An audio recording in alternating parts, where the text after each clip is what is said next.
So I'm going to start and just give some opening remarks. Welcome to our joint event.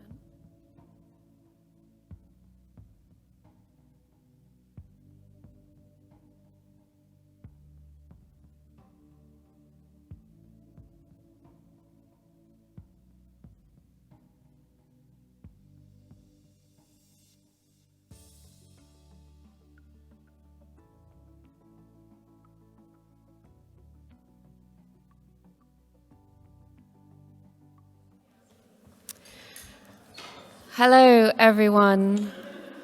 Hi. Thanks so much for joining us. Hope you're having a great conference so far. I think some of the plenary sessions are still running on, but hopefully we'll have some more joining us through the session. I'm Lydia Sheldrake, Director of Policy and Partnerships at the Voluntary Carbon Markets Integrity Initiative, the VCMI, and it's my pleasure to welcome you today to this joint VCMI and Wuppertal event, where we are also delighted to be joined by speakers bringing different insights to address the central question: what is the role of governments in enabling high-integrity voluntary carbon markets which help deliver on the Paris Agreement goals? And I'm sure you'll all agree that this is a timely discussion, with voluntary carbon markets at an inflection point and governments around the world making moves to intervene. And we've seen recent examples from the EU, Zimbabwe, and Kenya. It is our belief at VCMI that when voluntary carbon markets are used with integrity, they can help channel millions and billions into low and middle-income countries to drive real climate action and deliver benefits to climate and people. And as part of a blended finance solution, voluntary carbon markets can help leverage capital, provide hard currency revenue streams, buy down risk, and support action on the ground and innovative technologies. So as companies around the world set net zero commitments, voluntary carbon markets, though slightly dampened recently, are poised for potential significant growth. So the estimates say that they could be worth up to 50 billion or even more by 2030 per year. But integrity is absolutely key to unlock this potential. Only with integrity can we overcome issues of misuse, mis-selling, cases of real or perceived greenwash, in order to build the trust that is needed for these markets to grow and deliver impact in the short, medium, and long term. The most effective way to build trusted impact for voluntary carbon markets is within a supportive policy environment that promotes high integrity in the supply, as well as trading and use of carbon credits. So the involvement, support, and engagement of countries is crucial to channel voluntary carbon markets finance into net zero transition plans, to provide clarity for private investment, to ensure alignment with compliance mechanisms and Article 6, and also to ensure credible claims by the users of carbon credits. And ultimately, to accelerate the pathway to economy-wide ambitious regulation. Earlier this month, VCMI released a VCM access strategy toolkit that provides guidance for host countries to help maximize the benefits that carbon finance can bring, covering elements such as oversight, accounting, and benefits sharing of market activities. It was developed in partnership with Climate Focus and UNDP and combines lessons learned from a pilot program with a handful of host jurisdictions, including the Yucatan state of Mexico, who recently published their VCM access strategy, setting out how they will maximize opportunities and reduce risks in voluntary carbon markets. This lesser-known part of our work, looking at supply-side access, is just as important to what we're doing to drive demand-side integrity. On the demand side, we're providing rules for how corporates can credibly use carbon credits and make associated claims through the Claims Code of Practice. And we will release that at the end of June after a public consultation on the provisional version we published last year. And of course, we're working alongside an impressive and growing array of other frameworks, tools, and initiatives, all aiming to unlock high-value voluntary carbon markets. So to name some examples, the Integrity Council on Voluntary Carbon Markets, the ICVCM, the Africa Carbon Markets Initiative, ACMI, and the Climate Action Data Trust, to name a few, and who we're lucky to have here today join the panel, alongside country representatives bringing a wealth of knowledge and practical experience. So with that, I will hand to Christophe Arends, Senior Researcher at the Wuppertal Institute, to provide a framing presentation before we move to panel discussion. Thank you.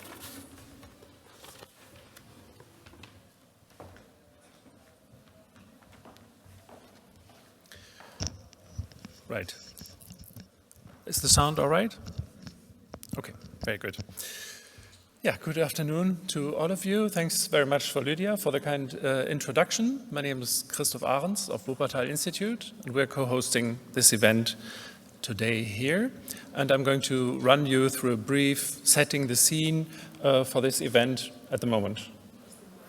Is the mic on? People are telling me that it's just on the stage where it's not well heard, but I think the audience can hear all right. I see nodding, thanks. Okay. So what are the opportunities and the challenges for the voluntary carbon market at the moment, and what is the role for governments? Well, the current climate policy situation is characterized by gaps, as you all know. And we have this threefold gap structure, if you like. We have the ambition gap, we have the finance gap, and we also have the implementation gap. And I've given you a few quotes in order to remind you what the different gaps are about. So the emissions gap report reminds us that current NDCs, for example, progress on NDCs has been woefully inadequate. We also have the statement of the Climate Policy Initiative informing us that about 600% increasement of annual climate finance is required to meet 2030 objectives. And on the implementation side, we have the Climate Action Tracker telling us simply government action is insufficient. So what we can see, plenty of room for the voluntary carbon market to give his contribution to bridging these gaps. And a few basic principles I've noted here, and we'll come back to those during the discussion. Certainly, Paris alignment is one important principle that we're all striving for. Environmental integrity is another.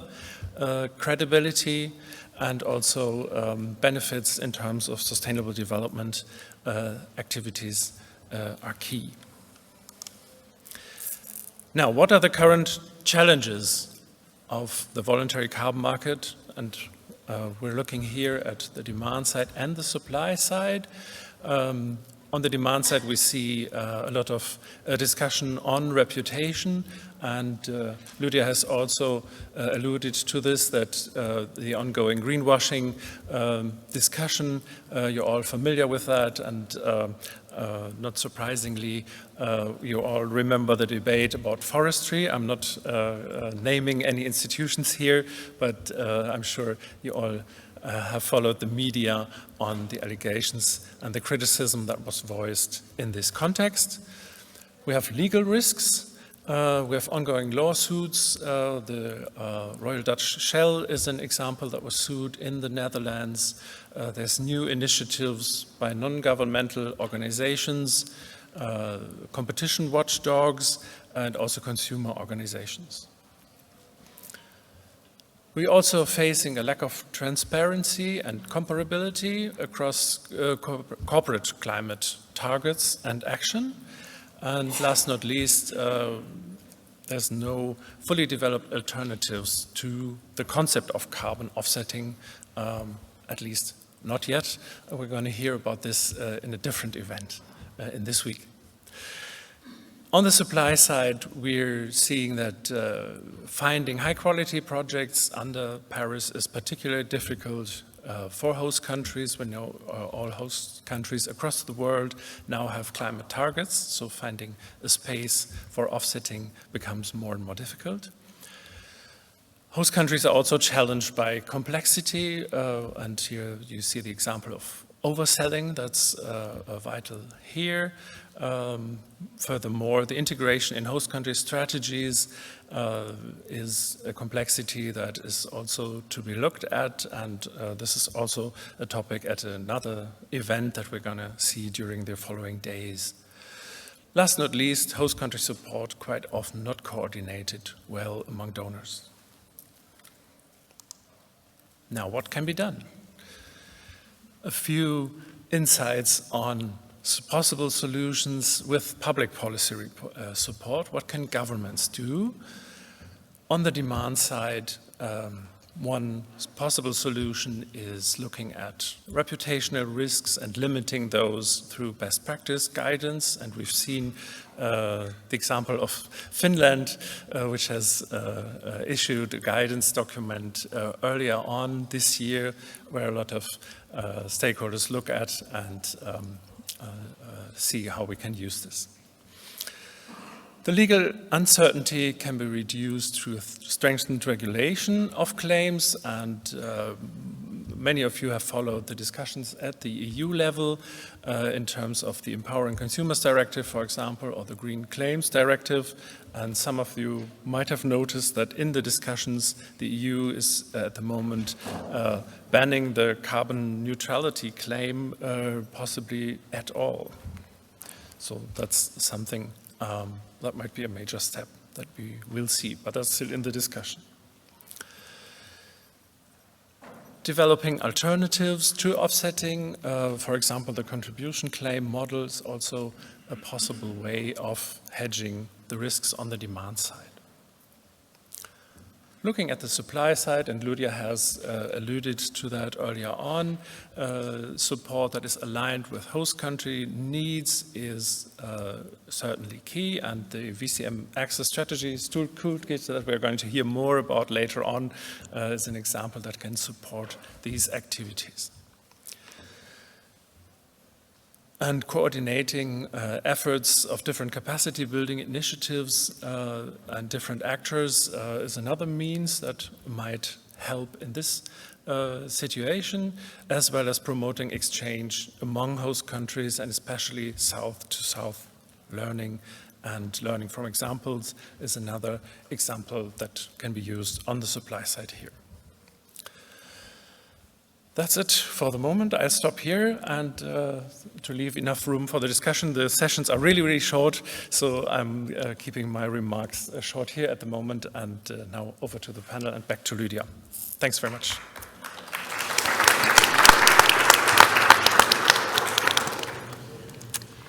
Thanks, Christoph, for setting the scene. As you say, lots of critical challenges, but also lots happening to develop solutions. So I'm delighted now to introduce our panel. To my right, we've got Usman Fulsar, coordinator of the West African Alliance on Carbon Markets and Climate Finance, and also expert panel member of the ICVCM. And we have Marlin Ahlberg, who leads on carbon pricing and international carbon market mechanisms at the German Ministry for Economic Affairs and Climate Action. To my left, we have Jean Pedro Searle, head of climate change at the Ministry of Energy in Chile, and also a council member of the CAD Trust. And finally, we have Sangeet Mitra Minaraj, senior consultant at Climate Focus, who focuses on land use and REDD+. Unfortunately, today we do have apologies from Sharif, Senior Director of Finance and Operations at SE for All, and also Project Director of the Africa Carbon Markets Integrity Initiative, but plenty of expertise on the panel to get into some interesting discussion. So diving straight in, Juan, considering what we've just heard from Christoph, what opportunity do you see for voluntary carbon markets? In general or in Chile? In general, and then I'm going to ask you, what about in Chile? What do you think? So I think that the voluntary carbon market is a key element in addressing climate change. In spite of the criticism, I think it's there. It's going to still be there in the playground, I would say. So I see a lot of chances. First, in the sense that, or in the impact that it has had in terms of creating capacities at the company level, for instance. So I think it's promoting mitigation in companies, and that's from the government perspective. It facilitates a lot, imposing any more overall policy on carbon pricing. So I see a lot of chances there. So in terms of Chile, if you ask me how Chile is preparing for the use of voluntary credits coming from that market, well, Chile is preparing its carbon pricing strategy, and the VCM is there. If you have a chance to look at the carbon tax, we managed to introduce an offsetting system to the tax.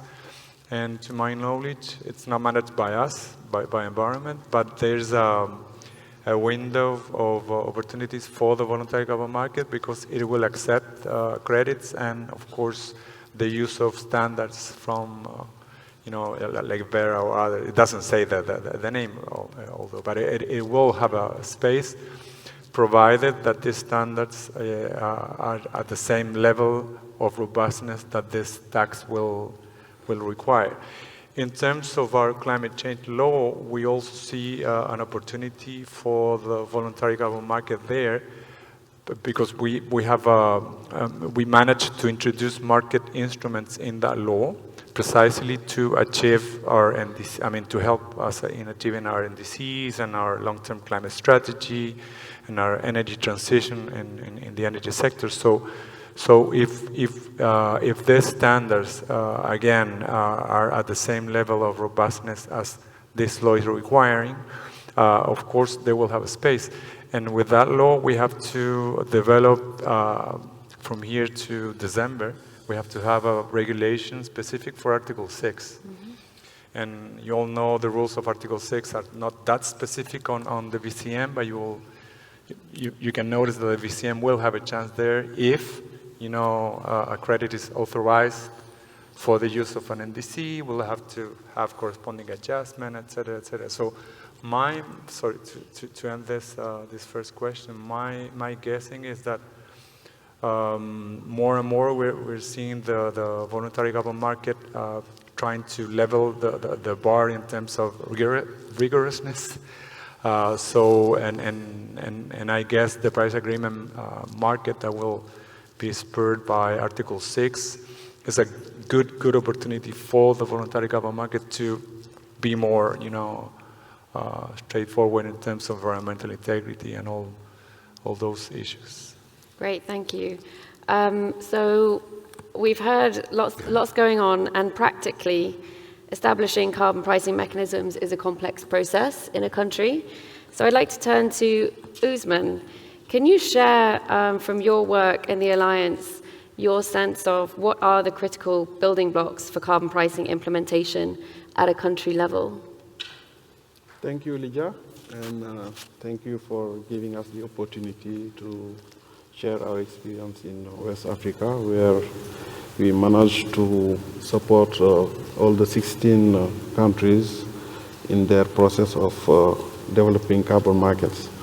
I think one of the most common challenges is the readiness to Article 6 in general. Before talking about voluntary carbon markets, our governments need to be ready for Article 6 in terms of having the appropriate policy in place on how this market will be used in the implementation of our respective indices. The second issue is also the framework that we should put in place at a national level, regulatory speaking and technically speaking also, and also the governments that need to be established in order to allow the development of projects. We have challenged also to have the appropriate infrastructure that is required for the development of the market or the carbon pricing in general. So first is the readiness. The second issue is how we should use the voluntary markets compared to the compliance market, how to make the decision on which sector, which type of project should be used for the voluntary carbon market. This is an issue, and we need capacity for that in order to make the appropriate decision. And the third issue is also the integrity issue relative to the quality of projects. This is something that more and more from the demand side, we see that it is a prerequisite to have quality projects, good quality projects. But from host country, I think this needs to be well understood, and in terms of framework, in terms of also governance, there are a lot of issues that need to be taken in place. For example, having a tool that can allow you to oversee all the transactions at a national level, who is doing what in which sector, to avoid this kind of overselling of credits that have been mentioned earlier. And also, another challenging issue is the non-clarity or visibility of the prices. Which price is the best? It can be transformative at a host country level so that significant financial flows can be mobilized to help in the implementation of our respective NDCs. And last but not least is the benefit sharing mechanism that we should put in place, involving the local communities so that at the end they will take advantage of this project. So in a nutshell, these are the main issues that we see in our respective countries as main challenges. We are trying to address them. There are some solutions, but unfortunately, we have some front runners in West Africa and some countries who are starting the process. For example, if you take the case of Ghana and Senegal, I think we are most advanced, but some other countries are also starting. That's why in our alliance, we are trying to facilitate this exchange of experience, from South-South exchange of experience, so that we can all move together and not to leave anyone behind. So that's the overall picture that we are in West Africa. So readiness, infrastructure, integration of voluntary carbon markets and compliance markets, Article 6, and identifying which sectors for which finance stream. A lot, and as you say, context specific. Yep. So turning now to Sangeet, what tools are available to guide countries? And are they sufficient, or do you think more or something different is needed? Thanks, Lydia. Yes, so I would like to build on what was already shared earlier in my examples.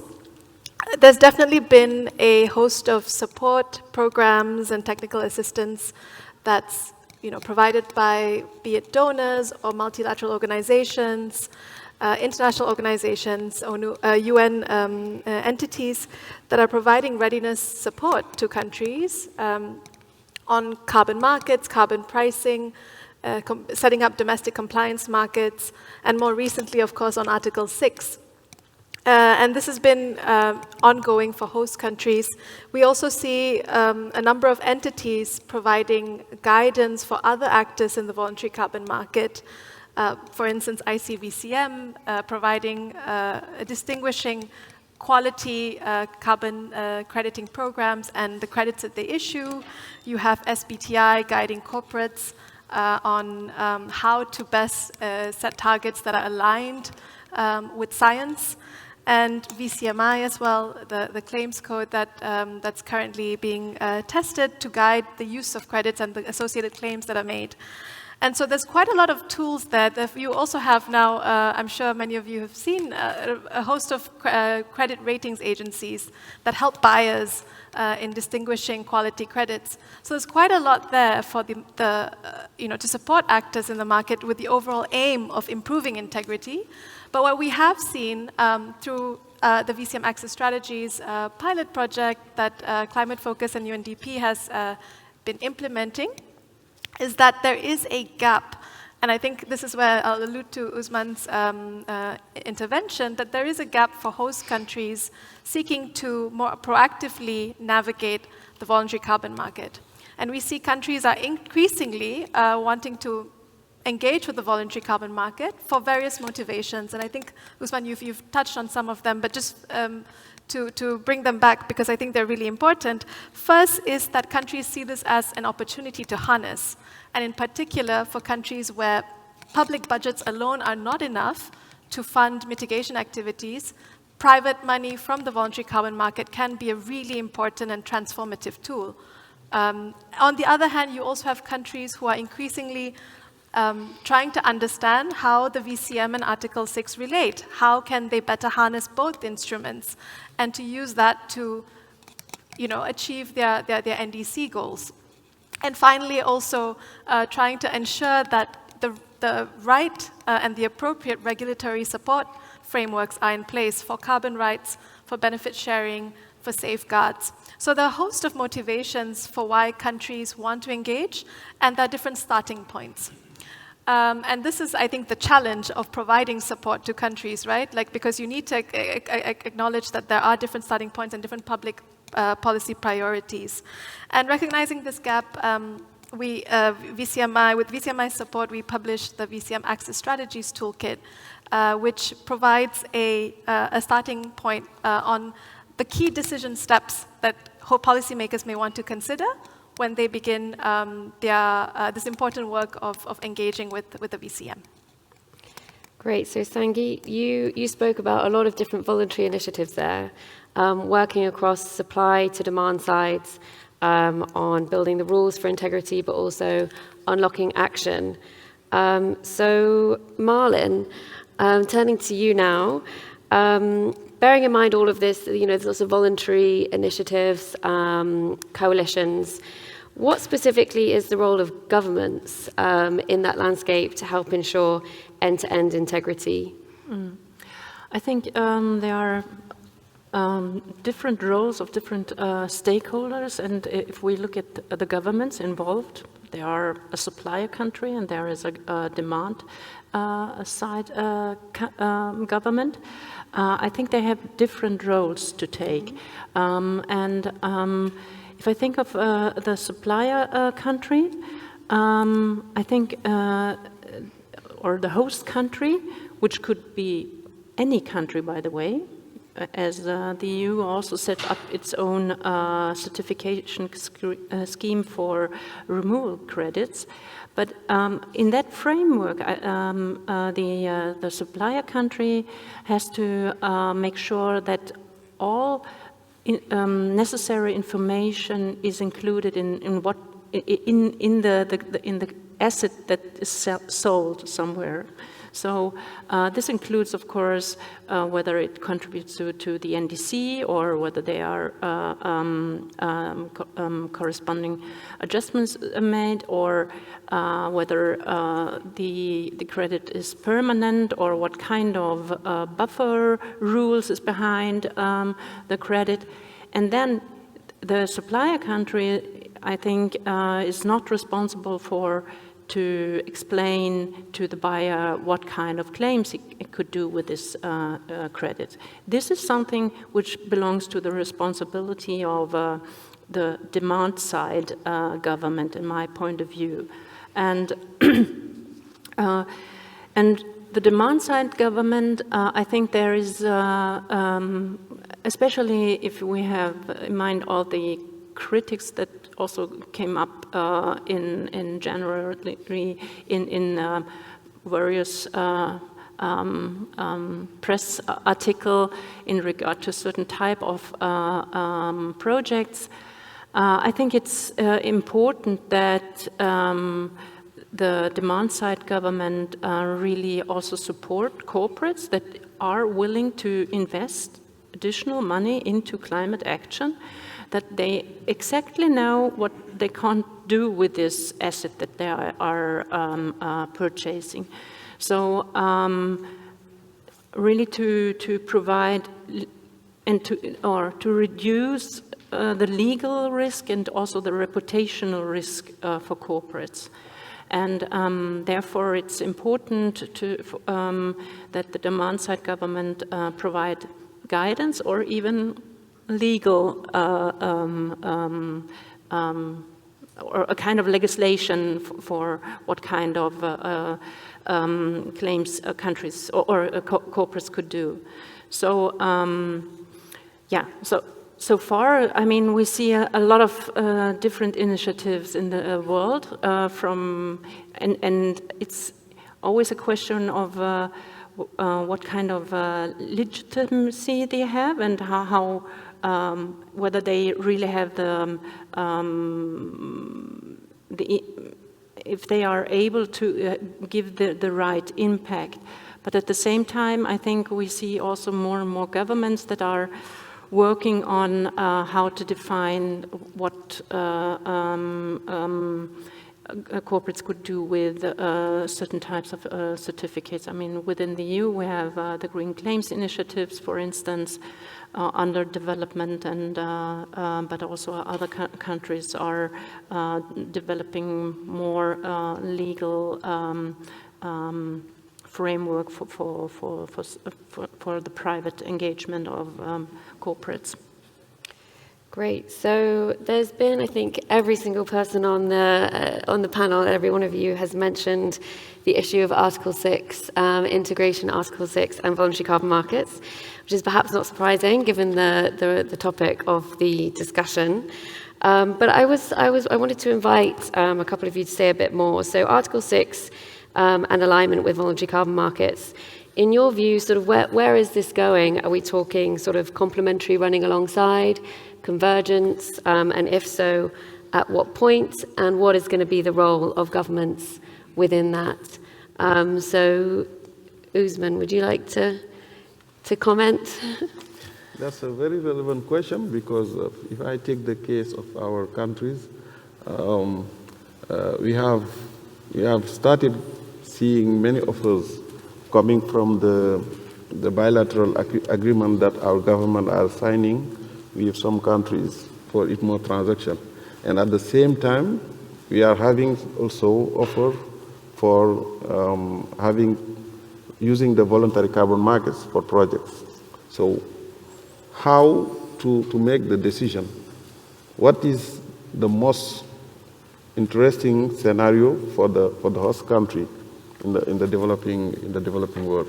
So these are some questions that now we are currently asking, and how to put in place the infrastructure that can allow the host country to oversee all the transactions and also to report accordingly with the guidelines set by Article 6 procedures. So these are some challenges that we are still facing. We are learning by doing. It's an early stage, but regulatory speaking, I think it's something that we need to address at a host country and have a clear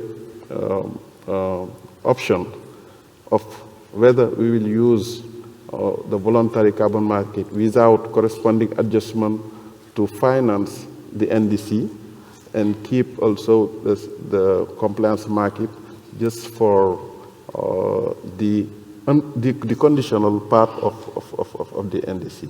Because in most of our country we have NDC with two kind of commitment, unconditional and conditional.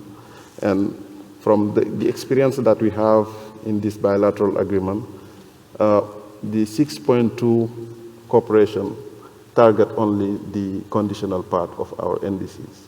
But I think in addition to that, we can use the voluntary carbon market to attract more funding opportunities for implementing our NDCs. That's how we see the issue now. Great.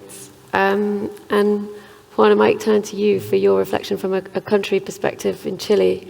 How are you seeing the evolution and the long game, as it were, for voluntary carbon markets in Article 6? Right. I would say very similar to what Osman has said. I see for now like a hybrid approach. I mean, both markets working in parallel. I see that the experience from these private standards is so relevant, especially for those countries, including mine, that doesn't have any experience on registries, for instance, or on methodologies. And so I see a lot of convergence in the near future. Maybe a slightly different approach from Osman in the sense that I think the voluntary carbon market, could be is and could continue to be a sustained source of finance, to promote mitigation in industry, corporate, etc.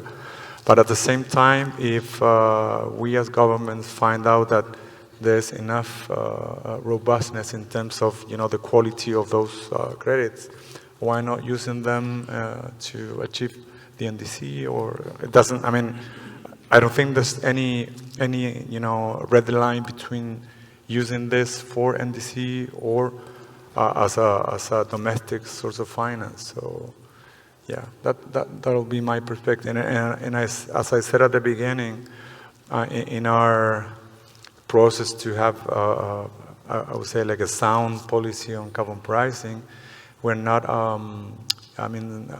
leaving aside what has happened and will continue to happen in the voluntary carbon market. It'll be nonsense. So decision making and identifying which decisions, what alignment works best for each country is the key piece. And Sangeet, so Climate Focus, you've just been preparing the VCM access strategy toolkit, which actually provides a series of key decisions to guide countries. Could you just give us a kind of an insight into what they are? What are the sort of key decision steps that you've seen working with countries that they need to go through when integrating voluntary carbon markets into strategies to meet and enhance their NDCs? Sure, thanks, Lydia. There are several decisions that countries may want to consider in their strategizing process. And I think maybe just to take a quick step back, when thinking about the voluntary carbon market and the potential roles that countries or governments can play, there are a few we've identified. One is the regulator role, which I think Usman also alluded to, and Juan Pedro as well, in terms of developing frameworks and processes and institutions that regulates the market to different extents, depending on the particular needs and priorities. The government can play the facilitator role in terms of setting up incentives to bring in finance and directing them into particular sectors. The government could also play an implementer role, where the government is an implementer of a project or a program at the jurisdictional scale. So there are different roles here, and for each country, which role is best or which mixture of the roles are best suited will depend on their particular context. But just to summarize, in terms of the decision steps, if a country seeks to engage in the VCM, and if they choose to engage, then assessing the climate and financial potential that the voluntary carbon market can bring the country is an important first step. And understanding also the current state of the voluntary carbon market activities in the country is a really important one, to then identify what are the gaps, which sector still requires more attention. And then it's coming to this question of linking it to NDCs, right? Because for a lot of host countries, particularly in the global south, the finance gap is a big one, and then Christoph also mentioned this in his the finance and ambition gap is a big one. And so understanding what are the financing needs to implement the NDC, where are these sources of funding coming from, and what role can the voluntary carbon market play in meeting those finance needs on the one hand. And on the other hand, understanding to what extent are the achievements or the emissions reductions or removals achieved through the voluntary carbon market, to what extent can that be used to contribute to NDC goals. And this is essentially where there is no cookie-cutter model. Each country will need to think through these strategic decisions and then put in place appropriate policies and guidelines. Thanks. And so the other kind of key piece of this is the demand side, Marlin, you talked about corporate participation and the integrity of corporate action. And Usman made the good point about prices. So Marlin, I was wondering if you could just reflect on how do we increase corporate participation and drive the kind of prices that we want to see for these high integrity assets? I mean, first of all, I want to say something also in regard to the supplier country first. I think I would echo Sanjit to say that it would be good if host countries had their strategy, how they will use all the different kind of market segments, which includes, of course, the compliance market under Article 6, but also the voluntary carbon market with all its different kinds of approaches there. So, it is to assume that a credit that is correspondingly adjusted, that the price will be higher than for one which is a contribution to the NDC. And therefore, if countries really think about what kind of activities am I able to implement on my own, or which one do I need, which one is a little bit more cost intensive, and there we use Article 6, but maybe, and this is also possible within our NDC to this point of time, but then they could also consider to transfer this kind of activity later in the subsequent NDC to another to an NDC compliance credit, for instance. So there are ways to use the different parts of the carbon markets segments in order to implement the NDC, but also to have the view in regard to the long-term goals as well of the country. So to be more, to have in mind that it's dynamic, it's not, and yes. And that's also the way how we can fill the gap, the financial gap, but then also in the longer term also raise the ambition and lower the ambition gap. So I think that's a great point to land on, Marlin. But dynamic. One thing I would like also to answer your question, as it was in regard to the demand side and corporates. And there I would love to see, I mean, we have had a long discussion on the point whether corporates can use credits which are a contribution to the NDC, whether this is an offset or is it another offset, how to say. And if we, from my point of view, it should be a competition of different kind of climate goals of corporates, and therefore it's also interesting what kind of credits they could also use within this approach. Of course, the own mitigation strategy in the company must be implemented. But why can't we also discuss, for instance, that corporates should buy a certain amount of NDC credits, for instance, and or combine this with other kinds of Article 6 credits. So that to get a little bit more clearance on that. Yeah, so, very, very sorry. Hot topic, and corporate use targets and how that supports NDCs.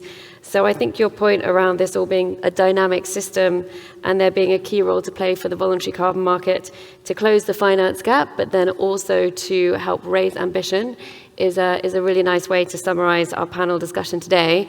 We've still got a few minutes, and I just want to squeeze in a couple of questions from the audience for our panel members, and I think there will be some roving mics around. We've got a couple of questions here at the front and at the back and here. So if I just ask you we'll take 2 questions and then see how much time we have. Thank you.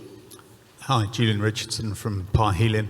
It's interesting to hear about these comments, but it's more about what can countries do to attract business and investment into their countries rather than putting up barriers. You know, asking, 54 different African countries to create different definitions of integrity and quality of offsets and get permissions, it will just put up more barriers and slow investment. If we want to grow a high integrity market, there are market-wide schemes, the People's Forest Partnership, for instance, looking at benefit sharing and things like that that can be used at a market-wide level rather than fragmenting regulation and putting up barriers to, host countries which are often slow to respond and getting that permission can really detract from investment.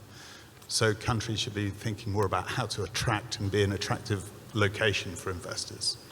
Great, thank you for the question. And we'll take one more and then hand it. Thank you. I'm Bai from Senegal. You have seen that under the Article 6.4, we have 2 types of units. 6.4 emission reductions and 6.4 mitigation contribution without corresponding adjustment. We have seen that in the voluntary market, there are also emergence of differentiation of units because they want to be part of the 6.2.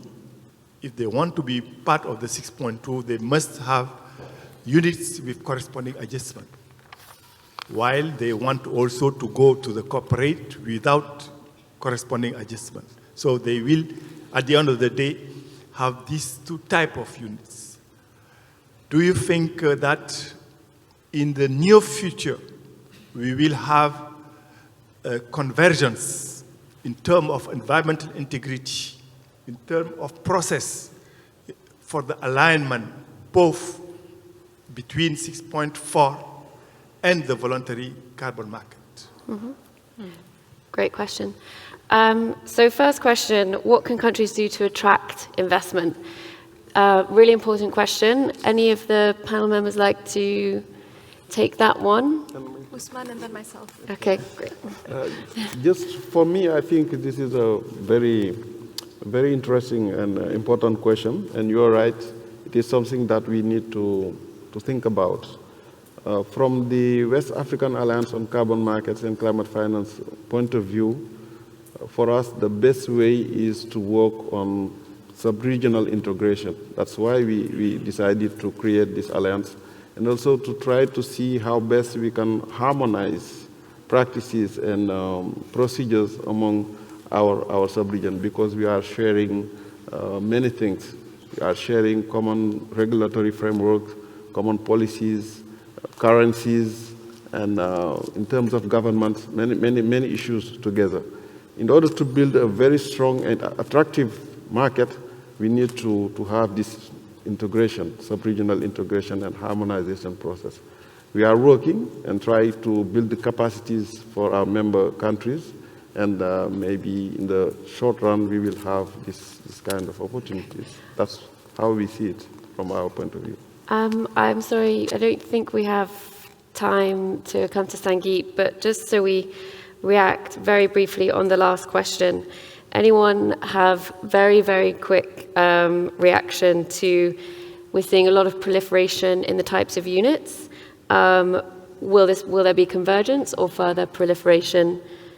Anyone for a quick reaction there? Yeah. One.